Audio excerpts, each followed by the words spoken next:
Hello guys, I want to today bring you a video on photography and mental health.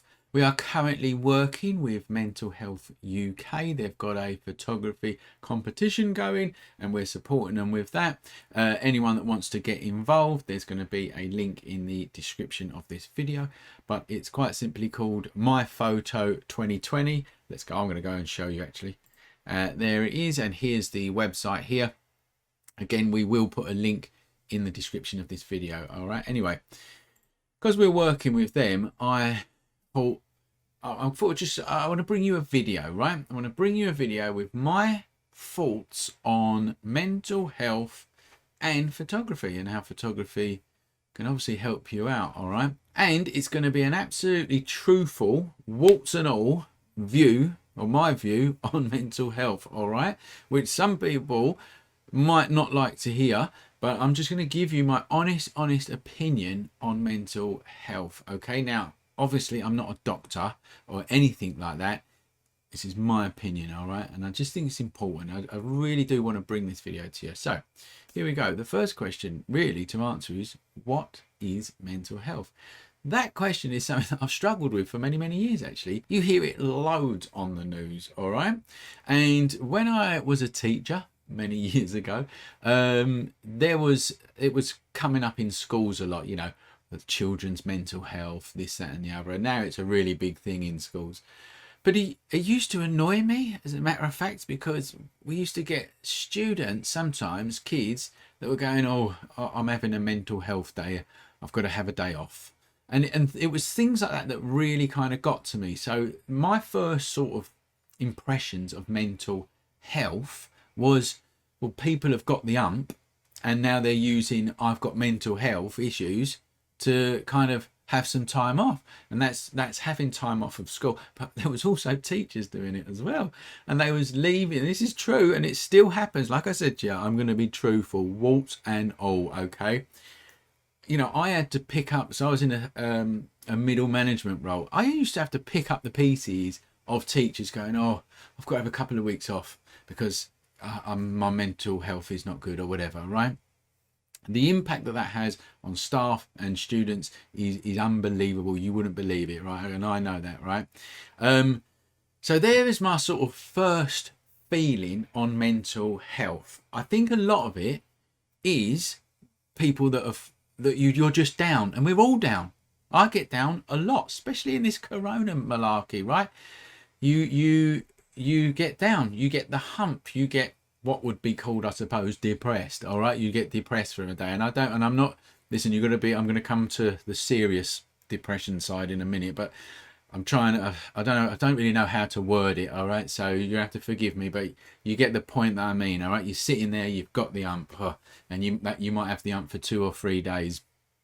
That happens to me, and it's happened especially over corona, and I'm going to tell you how I deal with that in a minute. We're going to come to that in a minute, but I'm just outlining that. Okay, so if that's the mental health issue, the only person that's going to help you is you. You've got fantastic organisations like Mental Health UK that help some more serious things, which we'll come to in a minute, but let's just face it, all right, everybody has ups and downs, and life is going to hit you hard, and it's going to hit you again and again and again, day after day, month after month, year after year. And if you can't learn how to deal with that, then you're in trouble from the start. Okay, you are the one that's going to deal with that. So most of these mental health issues on the lower level, it's about you picking yourself up, and it's about you pushing yourself back at life, and things like photography help you. That's what I'm going to talk about in a minute, because it certainly helps me. All right, so that's my first kind of over the years, because don't forget, I am old school. You know what I mean? I'm old school, and if you get the you get over it, you deal with it. No one's there to help you. You help yourself. All right, that's because I'm a bit long in the tooth, and that's the way that I've dealt with it, that my dad's dealt with it, my granddad. That's how we deal with it. But I'm not saying it's right, but let's face it, there's a certain age that we're at. Okay, and then of course, you've got serious mental illness, and this, I think, is where organisations like Mental Health UK are absolutely invaluable. Okay, So I've talked about depression because I didn't know what word to call it, like mild. But then you have serious depression, don't you? You have people that they just can't pick themselves up in the morning or whenever, and I know that, and that is serious. That's when something has ticked off in your brain. I'm not a doctor. I've got people very close to me that's happened to, and it takes a long time, but they do pull through it most of the time. And yeah, and then you've got other issues like bipolar and people trying to commit suicide. And again, I've had people very close to me who have done that. All right, so I do know about that, and this is where you have to praise charities for the work that they do, because the NHS, this was in the UK, the NHS do their very best, but they ain't got the money for it. The police have to pick up the pieces of all of it. It's just sad, really, that there isn't as much funding in our system to help these people out with these serious illnesses. All right, so that is me in my very, and I'm sure some people are going to think out there, in my very naive way, that is me trying to understand what mental health is, or poor mental health is, whatever you want to call it. And that's me. I think you have a lower level that you have to deal with. You know, all the doctors do is chuck pills at you. Have these pills, have these pills. Well, them pills ain't going to do nothing if you can't pick yourself up or learn how to pick yourself up. And then you have serious mental health issues which are harmful to the person and they're harmful to other people. And that's something that I've got no experience with me personally, but I do have experience of people very close to me that have gone through that. And I'm going to be honest with you now, it absolutely scares the living, I won't say the word, but it begins with S. All right. I mean, I look at these people that I know very, very well. I see you see them trying to commit suicide and stuff like that, right? And it's, oh my God, you look at it and you just thank God that it's not you. You know what I mean? And what I actually do know is that can happen to anyone at any time, right? And I think that's what scares me the most, because I think that I am quite a level-headed sort of person, you know what I mean? I grit my teeth, I get through things as I work hard. You know, I've built up this business, and I just like to think that I am, you know, quite normal, if you like. But I've seen these serious mental health issues hit people that are quite normal as well. So none of us are immune from this. So let's talk now about how I deal with it when I feel down. Okay, so I've never experienced these serious ones, but I've been down, and like especially during Corona. So let's talk about Corona, right? I don't know if you own a business out there or whether you've lost your job or whatever, but I don't care what business you're in, you've lost money. Okay, you've lost money, you've panicked, you've put people like your staff on part-time or furlough, so you're worried about them. Sales are not coming through the door. And to put it in a nutshell, if you've got a business, if money's flowing through the door, you're happy. Hey, when money's not flowing through the door, you're not happy and you're stressed. And I sat there for night after night after night, week after week after week, working all sorts of hours just to try and keep this business running and pay staff and everything like that. And in the end, my partner, she sees this, you know, she looks like, whatever's going on, you've got to sort it out, right? I said, okay. She said, well, what's going to help you out? And I said, well, obviously, for me, what calms me down and keeps me level is photography and art, right? I love the visual arts. I always have done. It was a big part of my degree course. I know a lot about art and the history of art, believe it or not, you're right, I love it. And one of the things that makes me happy and calms me down, if you like, is looking at pre-Raphaelite artwork. I know it sounds a bit specific, but the pre-Raphaelite movement, I think is fantastic. I won't go on about it now, look it up. But the Tate Britain in London, it's a fantastic gallery. It's got a massive collection of pre-Raphaelite art. So I turned around to my partner and I said, let's go to there. We've got a daughter, we grab the daughter, we get up early on a Sunday and we'll drive up there and we'll go in there. Then you've got that barrier of Corona, right? And you have to sign in, you have to pre-book tickets, wear masks, everything. And it was just an absolute nightmare just to try and walk into a gallery that normally you walk in and out of normally. It was actually all right in the end, but it was that process and the reminder of Coronas all around us that gave me the hump again. But anyway, we took ourselves up there, we went through all the rigmarole and all the process, and actually going in there was fine. It was absolutely brilliant. While I was in there, I thought, I'm going to do some photos, because you don't see this very often. You don't see some of the most expensive, best artwork in the world with very little people looking at it, and the people that are looking at it have got face coverings on, and you just don't see these things every day. So I had my camera and I thought, I'm going to take some pictures. I'm going to document it. I'm going to call it Art Now. I'm just going to do a few pictures. I'm going to call it Art Now and upload it to Instagram and things like that. And that's what I did, man. And I tell you what, it just really leveled me out. It reset my batteries. It was just like, you know, one morning out, one day out, if you like. And it just reset me. I'm going to show you them pictures as well, because obviously we're a photography channel. I've just been waffling on for ages. And let's look at some pictures. All right, you might like them, you might not, but it's not the point really. Okay, so I'm going to go over to my other screen here. And here's some of the pictures that I took. Okay, so the purpose was to document a gallery, the Tate Britain, which is very familiar to me. I've been there hundreds of times. But today, in this current time, and this is what you would see. It just doesn't look exciting, does it?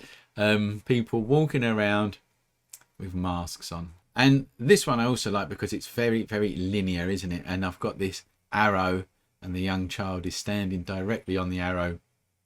I just thought it was a great shot. I'll tell you another thing that I thought. Let's go back to camera actually for a minute. If you are into documentary photography, now is a really good time to try and do it, because no one seems to be recognizing you, right? So I'm standing there, I've got this camera pointing at people, and no one saw me. I just got away with it for the whole day. The whole day it felt like I was invisible, going around taking pictures. But, you know, there's a little tip for you. Let's go back to the screen. The next picture was this one here. I just like the way this one is framed, as a matter of fact. This was looking through a doorway at the Turners, and yeah, so I talked about pre-Raphael artwork, but also looking at Turners is really calming. I don't know if you've ever done it, but you can look at them on the internet.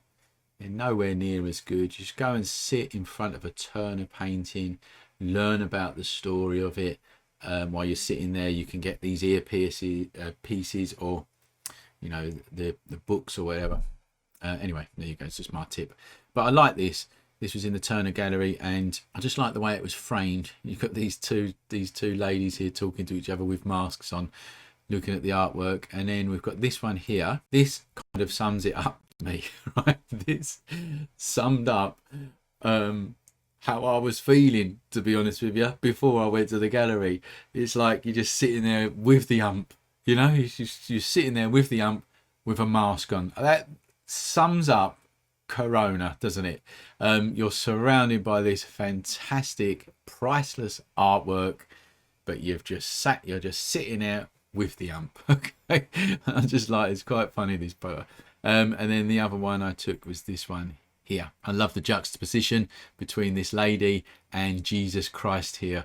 So Jesus Christ is trying to bless someone, and then she's on her mobile phone, you know, thousands of years later, if you like, probably texting someone or whatever, I don't know. But yeah, I just like the juxtaposition here between the lady and the painting in the background.